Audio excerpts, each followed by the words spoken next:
Salut à tous et bienvenue, semaine 3 de Tarifs et News, donc on y va tout de suite parce qu'il y a pas mal de choses à regarder. Donc déjà, première chose, on commence une nouvelle saison de Warhammer 40 000. Alors qu'est-ce que c'est qu'une saison de Warhammer 40 000? Alors ça a déjà été expliqué, on va aller faire un petit tour. Alors ce que je vous montre là, c'est pas tout ce qui va sortir là cette semaine, c'est ce qui va sortir pendant la saison, la première saison qui va durer 6 mois. Donc ça c'est sur Warhammer Community si vous avez envie de regarder. Donc cette saison elle va s'articuler autour de Vigilus, donc elle va s'appeler Warzone Nashmood. Donc on va avoir, c'est pas encore tout de suite, c'est pas cette semaine mais ça arrive bientôt, le Vigilus Alone qui va être un livre de campagne, j'imagine la même chose que ce qu'on a depuis quelques temps maintenant. Il n'y a pas marqué tome 1 ou petit 1, donc on peut espérer que ce soit le seul pendant 6 mois, ce qui serait franchement pas si mal que ça, parce que se taper à chaque fois 2 livres tous les 3 mois pour des campagnes avec des listes dedans, c'est un peu beaucoup, je trouve, c'est un peu beaucoup. Ensuite, on va avoir un pack spécial croisade, toujours pareil, ça ne sort pas bientôt, mais très bientôt, ou quasiment. Ensuite, ça par contre, ça va sortir en fin de semaine, donc c'est-à-dire que vous pouvez le précommander à partir du 22 janvier, je vous le mets juste en haut, ce sera disponible en magasin le 29, ça c'est la date de vente. Maintenant, la date de précommande, c'est celle sur le site de Games Workshop. Si vous passez par votre revendeur, vous pouvez directement, dès que vous avez vu la vidéo, lui passer un coup de fil et lui dire hey, « prends-moi un chapter approve ». Alors ce chapter approve, qu'est-ce qu'on va trouver dedans ? Eh bien, les points revus et corrigés pour toutes les factions de Warhammer 40 000, même pour le Forge World. Donc c'est plutôt sympa, évidemment, c'est plutôt même indispensable si vous êtes tournoyeux, parce que voilà, faut que votre liste elle soit bonne, tout en sachant que vous avez toujours moyen, si vous passez par des sites qui font vos listes d'armées, de retrouver la valeur en points à réajuster. Donc du coup, on peut faire cette économie-là. Après, si on veut l'avoir sous la main, voilà, il faut en passer par le chapter approve. Après, ce qui est aussi très intéressant et qui peut nécessiter aussi l'achat, c'est le chapter approve avec les missions de pack, parce que vous avez 9 missions sur les 2 formats les plus connus, incursion. Vous avez en fait les 9 missions qui vont se retrouver forcément plus jouées. Alors ça, je trouve ça pas mal de faire tourner comme ça un peu les missions avec des objectifs secondaires particuliers. Voilà, donc c'est aussi quelque chose qu'on peut acheter dans un groupe de joueurs. Par exemple, c'est pas forcément toujours Manu qui achète toujours les bouquins, mais ça peut être bien de vous mutualiser. Si vous êtes 4 par exemple, divisé par 4 le prix. Alors le prix, quel est-il ? Le prix il est 32,50 € pour ces 2 suppléments. C'est pareil, la fiche en points, on peut se débrouiller, mais c'est vrai que les missions, ou dans un groupe de joueurs, ou dans une association par exemple, ça peut être aussi bien d'avoir ce livre-là pour tout le monde dans l'assaut. Voilà. Donc ça va être préco fin de semaine. Ensuite, pour rester dans le système de saison, on nous dit aussi que voilà, il y aura une boîte d'armée, Eldritch Omen, ça on le sait, on l'a vu plein de fois, donc qui va sortir aussi pour célébrer cette saison. Donc ça nous permet de déterminer un peu le schéma qu'il y aura tous les 6 mois. Donc on peut imaginer que si on reste là-dessus, tous les 6 mois, une boîte avec 2 nouvelles factions qui sont refaites. On va voir aussi qu'il y aura des éléments de décor, une nouvelle boîte de Kill Team aussi, qui a priori n'est pas la boîte de Kill Team qui va sortir en précommande cette semaine. Ouais, c'est un petit peu compliqué, il faut suivre. Donc ce qui va sortir ce qui est précommandable, le 22 est dispo le 29, donc c'est bien le chapter approve au prix de 32,50 €. Ensuite, sur Kill Team, on a une sorte de ressortie. Avant, vous aviez Kill Team Octarius qui était une boîte à 155 € dans lequel vous aviez quasiment tout ça, parce que Recruit Edition, je ne sais pas ce que c'est. Et le livre de base n'était pas en mode petit A5, il était vraiment en format A4. Plus vous aviez des éléments de décor. Donc tout ça, là, cette boîte Octarius, elle était à 155 €. Là, ils ressortent Kill Team Starter Set. Donc c'est une boîte qui est moins chère, parce que cette boîte-là, vous la trouverez à 85 €. Donc vous n'avez pas tous les éléments de décor, parce qu'il y a quand même certains éléments de décor. On a les éléments de décor qu'il y avait dans Speed Freak. Donc toujours ces fameux trucs orques, voilà. Il n'y a pas juste les gros bâtiments, voilà, Paldéric. On a quand même les petits parapets qui sont utiles en termes de jeu, parce qu'ils font partie du système de jeu de Kill Team aussi. Vous n'avez pas le gros livre dans lequel on avait les bandes de détaillés. Donc c'est pour ça que là, dans Recruit Edition, je me dis, est-ce qu'il va y avoir, et je l'espère, et je pense quand même que ça va être le cas, le profil de ces figurines-là, parce que sinon, en fait, vous avez un starter set, vous ne pouvez pas jouer. Donc je pense que là-dedans, dans Recruit Edition, vous allez avoir justement, peut-être, uniquement les 2 listes d'armées des 2 Kill Team. Voilà. Donc cette boîte, 85 €, c'est une meilleure porte d'entrée que 155, ça demande un peu moins de budget. Si vous voulez commencer, que vous ne voulez pas investir dans les décors, ou peut-être même que les décors orques ne vous plaisent pas, cette boîte-là, elle est assez intéressante. Donc, pourquoi pas ? C'est une entrée intéressante. Ensuite, Si Kill Team, ça vous intéresse pas forcément, ou si vous attendiez ce moment-là, eh bien la Kill Team vétéran Guardsman, alors je sais pas s'il l'appelle Krieg directement sur le... Il y a pas de cette là qui viennent de Krieg, mais voilà, c'est un peu moins mis en avant. Là c'est marqué les vétérans Guardsmen, je me demande pourquoi il n'y a pas marqué Krieg directement, bon peut-être que ça n'a aucun rapport, mais en tout cas, on a 10 gardes impériaux en 2022, ça coûte 42,50€, voilà, quasiment le prix d'un Land Raider à l'époque où je me rappelle que je trouvais qu'un Land Raider à 50 balles c'était le bout du monde. Voilà, là on a 10 gardes impériaux à 42,50€. On est en 2002, mes amis. Il faut bien vous dire que tout va largement augmenter, hein, que ce soit dans différents domaines. Là on est parti pour qu'il y ait un petit up vraiment. Voilà, sur les jeux de société, il y a eu beaucoup d'augmentation. Les figurines Games Workshop, eux en fait, il n'y a pas vraiment... Enfin, ils font plus maintenant le tiens, on augmente tout à telle date. En fait, chaque sortie, ça grimpe comme ça un petit peu. Bon, on est sur des figurines qui sont exceptionnelles en termes de qualité, ça je l'ai déjà dit. Vous avez vidéo d'unboxing si vous avez envie, je vous mets le lien là-haut, comme ça vous allez voir, pour voir un peu la qualité des figurines. On a fait aussi un rapport de bataille avec Mahar Prod, comme ça vous pouvez voir les figurines montées, peintes dans les éléments de décor, dans les terrains. Ces figurines en plus elles sont modulables, donc c'est-à-dire que vous pouvez les monter de différentes façons, donc c'est... Vraiment un très très très beau kit. Alors après, voilà, maintenant les très très beaux kits, vous les payez 42,50€. Donc bien sûr, en même temps, sort la Kill Team Commando, voilà, avec de très jolies figurines. Et là, vous dites, ah bah c'est ça le prix maintenant, c'est 10 orques aussi, 42,50€. Non, les 10 orques, c'est 45€. Et oui, parce que pour une raison inconnue, les commandos coûtent 45€ et pas 42,50€ comme les gardes impériaux. Je ne sais pas pourquoi, c'est obscur en fait, hein, de faire deux sorties comme ça en même temps, voilà, surtout que maintenant en fait, à une époque, j'avais encore l'impression que le prix était en fonction de plus ou moins ce qu'on trouvait à l'intérieur, là maintenant, je me suis dit que c'est complètement illusoire de penser ça, et c'est vrai qu'on est sur deux sorties en même temps, donc je pense que ça aurait été pas mal dès que ce soit logique, et qu'en fait on a un prix pour les Kill Team, parce que ça va être estampillé Kill Team, c'est-à-dire que la boîte, là il y aura un petit logo Kill Team, un petit liseré rouge Kill Team, donc ce sera pas une boîte, alors j'imagine qu'on va vous dire que c'est compatible avec Warhammer 40 000, mais c'est vraiment une boîte qui sort pour les Kill Team, et moi je vois ça un peu comme les Warbands pour Warcry, toutes les boîtes pour Warcry comme ça, ou les boîtes pour Blood Bowl, les boîtes pour Necromunda, c'est une gamme, et à l'intérieur de cette gamme, normalement il y a une homogénéité dans le prix, en tout cas pour celles qui sortent en même temps. Là, comme ça sort pas en même temps, c'est assez étonnant, mais bon, voilà, hein, c'est ça. Là, je vous vois encore pester. Je vois encore certains mettre ouais, moi j'arrête de casser les Games Workshop trop cher, etc. Mais bon, voilà, chacun fait ce qu'il veut comme il peut. Ensuite, Kill Team Octarius, donc ça c'est la sortie seule de ce bouquin-là qui va être à 32,50€, donc le prix d'un codex. Je suis pas certain que ce soit un achat indispensable, hein. Si vous avez déjà, enfin, si vous êtes intéressé et que vous voulez acheter tout ça, plus, essayez de trouver une boîte de Kill Team Octarius d'occasion, ça vous reviendra quand même moins cher. Ce livre-là, je pense qu'il y a moyen de le trouver aussi d'occasion. Je vois pas trop l'intérêt de le racheter, étant donné que c'est vraiment centré sur ces deux bandes-là. Hormis si vous voulez vous passer de la boîte de Kill Team et que vous voulez acheter... Enfin non, mais même pas, parce que je me dis, les deux bandes, on est déjà à 82,50€, non mais plus, même 87,50€, et la boîte coûte 85, donc bon, je ne sais pas. Mais en tout cas, ça existe, voilà. Ensuite, ça c'est beaucoup plus intéressant, parce que vous jouiez à Kill Team, que vous jouiez à 40 000, ou même à Mars Code Aura, ou n'importe quel autre jeu, bon pour Saga, ça va être un peu plus compliqué, mais vous avez la boîte Killzone Octarius Kill Team, donc ça aussi c'est dans le schéma de ce qui va sortir à Harmony Envie dans chaque saison. Chaque saison, on va avoir un set d'éléments de décor, on va revoir aussi, hein, tout à l'heure je vais revenir dessus, mais en tout cas, voilà, ça coûte 80€, là le prix pour le coup, je trouve qu'il est assez cohérent en fait, hein, parce que on a un tapis qui est en carton, mais voilà, qui est quand même bien imprimé, voilà, qui va être trop moche, j'aurais préféré du néoprène, mais le jour où Games nous fait du néoprène, ce sera vraiment la fête.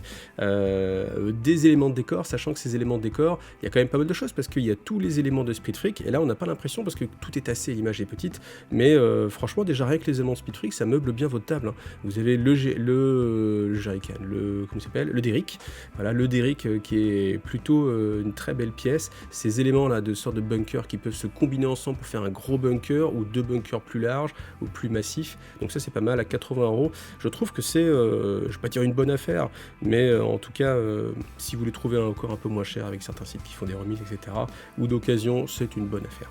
Ensuite, pour Necromunda, on est aussi dans le type de sortie que j'ai un peu du mal à comprendre. On est sur les Hivescum 4 figurines pour le prix de 14,50 €.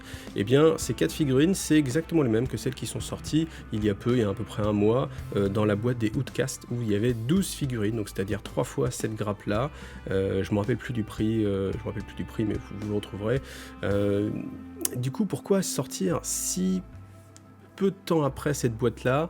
J'ai essayé de trouver des raisons en fait. Je me suis dit peut-être que ça peut être une boîte facile d'accès pour des gens qui voudraient juste quelques figurines, ambiance un petit peu ganger comme ça, parce que ça vraiment l'intérêt de ces figurines-là, c'est qu'elles passent dans tous les univers.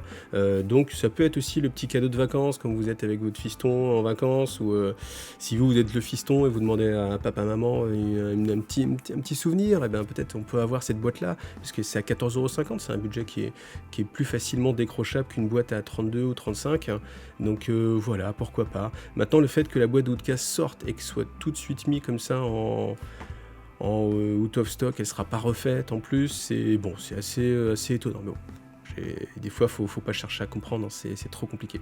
Ensuite, on a l'habitude de la Weapon Upgrade, ça va coûter 20 €, donc c'est tout ce qui est armes spéciales pour votre gang de Necromunda. Voilà, ce qui fait aussi des très bons bits, hein, si vous cherchez à équiper vos figurines. Voilà, c'est plutôt sympathique.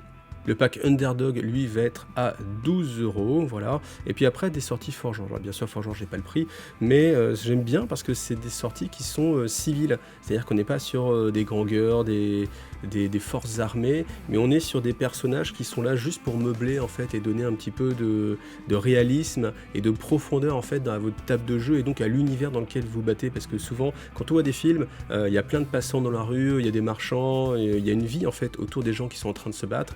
On n'est pas sur le champ de bataille où il n'y a personne, en général ça dépend des films bien sûr, mais dans ce qu'on imagine, moi je me projette beaucoup plus comme ça avec cette vie-là, et du coup ces personnages-là, ça apporte justement cette profondeur. Ensuite, pour Blood Bowl, on va avoir un Big Guy à nouveau pour les Skaven. Et puis, waouh, grosse sortie Imperium. Alors, c'est un petit wow, c'est un wow, c'est un fake wow, parce que ça va sortir en Europe. Ah, ça, c'est une bonne nouvelle parce qu'on est en Europe. Sauf que c'est que en Allemagne et en Espagne et pas en France. Alors, pas tout de suite. On imagine que ça va sortir un peu plus tard. Mais bon, voilà. Alors, Imperium, si vous savez pas ce que c'est, je vous invite à aller sur le site de Faux Hammer. Je vous mets aussi le lien dans la description de cette vidéo. Pensez toujours à cliquer sur le lien des descriptions. Il y a pas mal d'informations, et lui il a fait un super taf parce qu'il détaille en fait toutes les sorties, tout ce que vous allez pouvoir avoir dans la collection, donc c'est bien rempli, les économies que vous allez faire par armée, le nombre de points, etc. Enfin, il y a vraiment un gros travail. En plus c'est en français. Donc le voilà, les petits bonus des précommandes, des abonnements, les affiches que vous allez avoir, les petits packs d'armées bonus que vous gagnez tous les 3 mois, je crois, quelque chose comme ça. Et puis il vous fait aussi bien sûr la présentation de la figurine exclusive, donc ça c'est le numéro 5, si je dis pas de bêtises, donc sans doute qui va se vendre, parce que bah oui, les joueurs Space Marine n'ont pas assez de persos Space Marine, donc si c'est pour avoir un capitaine en plus, voilà, ça serait dommage de ne pas en avoir un. Et puis le plus intéressant, c'est vraiment ça, c'est le détail de chaque sortie. Numéro 1, voilà, combien ça va vous coûter, combien vous économisez, quel est le pourcentage d'épargne, voilà, en euros, en dollars, en livres. Donc c'est vraiment un excellent boulot. Donc je vous laisse regarder ça tout en détail. Vous voyez, vous avez tout y est présenté avec vraiment un gros travail. Donc félicitations à Faux Hammer. Donc si on revient sur le site de Warhammer Community, eh bien on a des sorties pour la Black Library, mais rien de traduit en français pour nous pour l'instant. Voilà. Donc on va aller directement maintenant regarder ceci. Donc Vigilus Alone Warzone Nashmoon, c'est une nouvelle série de décors, et c'est ce que je vous disais tout à l'heure, c'est-à-dire qu'à chaque saison, ils vont nous sortir des éléments de décor typiques. Ça, je trouve ça vraiment très intéressant, très riche, et puis ça va dynamiser comme ça un peu nos tables de jeu. Donc qu'est-ce qu'on a? On a une sorte de relais satellite, une antenne. C'est pas mal parce que c'est le genre de décor qu'on imagine tout le temps mais qu'on ne voit quasiment jamais. Et les petits relais en mode juste antenne, c'est un peu moins sexy. Alors là, en termes de jeu, ça n'a pas beaucoup d'impact, hein, ça occulte pas en plus, il y a plein de trous dedans, mais pour la vie un peu que ça peut donner, c'est vraiment sympa. En plus, il y a des règles pour les jouer en mode crusade, donc voilà. Ensuite une plateforme d'atterrissage, donc ça c'est pareil, j'avais lu en mode crusade, c'est du ravitaillement, je crois que vous pouvez, alors je sais pas si c'est lui ou un autre bunker, mais genre vous cherchez, et puis si vous cherchez vous avez plus simple pour toucher en fait, chose comme ça. Mais en tout cas c'est des éléments qui sont assez sympathiques, qui changent. Vous voyez qu'il y a beaucoup moins de crânes que ce qu'il y avait à l'époque, il doit y en avoir juste un ou deux quelque part cachés, mais on est sur des décors qui sont beaucoup plus génériques, donc c'est je pense une volonté d'essayer de rendre les décors peut-être accessibles pour d'autres jeux, et comme ça que les gens viennent chercher quand même un petit peu les figurines, parce que c'est vrai que ce serait dommage de ne pas le faire. J'en profite pour revenir sur cette image-là. Et sur cette image-là, vous voyez que en fait, l'élément de décor en dessous, là qu'on vient de regarder, est compatible avec un autre qu'on va voir juste après, qui vient se poser comme ça dessus. Donc ça vous fait un bâtiment plus grand, qui là doit être assez occultant, je sais pas combien doit ça faire, doit faire 6 pouces je pense. On va imaginer que ça fait à peu près 3 pouces par étage. Donc voilà, sympa à regarder. Donc voici les différents éléments. Donc ça, c'est le même style, je sais plus comment ça s'appelle, mais ça existe déjà, on a des ruines de ce type-là. Sauf que là maintenant, on a un muret, un petit parapet, et puis le toit, ce qui n'y avait pas avant. Là on a un système de porte. Alors est-ce que ça va être seul, ou est-ce que du coup ça va venir se greffer avec d'autres éléments qui viennent peut-être un peu mieux se marier sur les côtés? Parce que quand on revient regarder ici, j'ai pas l'impression qu'il y a un endroit spécifique, vous voyez, qui vient faire la jonction entre cette zone là et puis un élément ici. Donc moi j'aurais bien vu quelque chose qui puisse s'imbriquer assez bien. Donc peut-être que ce n'est pas l'essentiel et qu'il y aura d'autres morceaux, parce que c'est vrai qu'on ne peut pas mettre des portes non plus tous les 3 mètres, donc à voir. Le relais de com, ça on a déjà vu, voilà, c'est joli, hein. En plus ça peut bien servir pour un... J'ai un ami qui fait des conversions de vaisseaux spatiaux, ça je le vois très très bien pour une conversion de vaisseau spatial. On peut mettre aussi l'antenne de l'autre côté. Alors ce que j'aime beaucoup aussi, c'est à chaque fois vous avez une entrée comme ça de conduite pour pouvoir tout mettre ensemble et tout relier avec les conduits de Prométhéum et les conduits qui sont sortis, donc c'est vraiment très très bonne chose. Vous voyez ce décor quand même, il est pas mal, hein. Il fait envie, ça peut jouer à Infinity même, tous les jeux futuristes, Vénus Aurora aussi, je crois que ça passe bien aussi. Donc voilà, j'ai pas de prix, j'ai pas de date de sortie, mais ça va être pour cette saison, voilà. Donc je profite pour faire un petit peu de pub pour le live de ce soir. Je serai avec Guillaume d'apprendre la peinture sur figurine. Donc ce sera un live sur Twitch, parce que maintenant la nouveauté de 2022 c'est que je vais être aussi sur Twitch. Donc toujours toutes les 2 semaines un live le mardi soir, et en alternance une fois sur YouTube et une fois sur Twitch, voilà. Et puis sur Twitch je vais mettre les choses un petit peu plus communautaires, genre typiquement là le rattrapage. Bon, rattrapage on n'arrivera pas à rattraper ce soir, mais en tout cas on va reprendre des figurines de la commu IGTV. Donc vous le savez, vous pouvez poster vos figurines sur le groupe Facebook la commu IGTV, et puis un jour elles passeront sur la chaîne avec des commentaires, avec en fait je fais le tour entre les amis peintres, entre les copeintres, pour faire plaisir à Guillaume, donc voilà, n'hésitez pas à nous rejoindre, voilà. Alors tant que j'y suis, je voulais aussi dire un énorme merci à Jojo, comme tous les ans, qui me soutient financièrement, et puis aussi à Samy et Mukoval qui viennent de rejoindre le Tipeee de la chaîne, ça fait énormément plaisir, et merci à vous de m'accompagner comme ça dans mon projet et de me permettre de vivre de ce projet de la chaîne. Merci à vous. Alors pour continuer dans les révélations, on a eu les guerriers aspect faucheurs noirs, voilà, qui sont... redesigné encore une fois très très très léger. Je vais rester, je pense que ça va être mon leitmotiv pour l'armée Eldari, c'est que voilà, rien d'ultra excitant en fait, hein.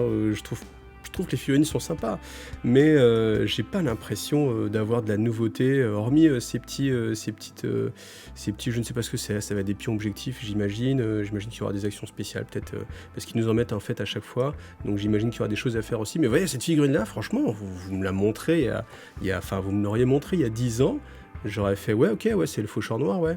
Genre je me fais, qu'est-ce que c'est cette nouvelle figue? Donc c'est ça le problème, c'est que moi il n'y a rien qui me fait vibrer. J'attends vraiment avec impatience l'avatar. J'espère que l'avatar va envoyer du lourd, parce que là moi ça me fait vraiment pas vibrer. Donc après s'il y a des petits trucs sympas, mais et encore le côté le mettre dans une cagoule pour faire un peu comme Mogunra, pourquoi pas, et en plus il a un canon shuriken, pourquoi pas, l'épaulette squelette, pourquoi pas, mais les cornes ici là, honnêtement je comprends pas quoi. Autant les petites ailettes de stabilisation, alors fluffiquement parlant ça leur sert à calculer Bon, après, ça pourrait être dans... Enfin, bon, peu importe, ça leur sert à calculer pour qu'ils soient plus forts pour tirer de loin, etc. Mais... Bon, ouais, là, c'est chaud. Donc, c'est discutable. Moi, j'ai pas de coup de cœur. J'ai pas de coup de cœur pour les Eldar. Et je crois bien que mon armée Eldar, elle va pas ressortir en V9. Faut voir. On verra vraiment, mais je pense que je vais faire l'impasse parce qu'il n'y a rien qui m'excite. Et moi, comme je vous l'ai dit, c'est vraiment les figurines qui m'excitent. C'est pas les règles, même si ils sont ultra forts. Je pense que les Faucheurs Noirs devraient être pas trop moches parce que les Eldar, ils vont avoir besoin un petit peu comme ça de tir de loin. Quelque chose... mais bon, en tout cas, voilà. Donc, oui, des nouvelles qui me laissent froid. Et puis, on termine avec un tout petit truc, c'est le Rumor Engine, avec une roue. Et c'est une roue qui est pas Orc, je pense, qui doit être Imperium. Et en fait, pourquoi je vous la mets alors que d'habitude, je mets pas trop les Rumor Engine? C'est parce que, dans ma grande continuité de j'ai envie qu'il y ait un petit peu plus de vie civile, eh bien, je me prends à imaginer et espérer que ça peut être simplement un véhicule qui serait une sorte d'élément de terrain, en fait, qui serait pas forcément un véhicule armé. Alors, peut-être pour l'Estra Militarum, ok, une sorte de petit véhicule qui permet de faire un soutien logistique, etc. Mais quelque chose qui serait une petite voiturette, une sorte de, je sais pas, de petite voiture de la poste ou un truc comme ça, qui permettrait de meubler en fait et de donner un peu plus de vie en fait à notre table de Warhammer 40 000. Voilà, ça c'est mon vieux pieu en tout cas. Et bien ce Tarif News était assez long parce qu'il y avait vraiment beaucoup de choses à dire. Merci à vous d'avoir regardé. À bientôt et à bientôt. Salut à tous.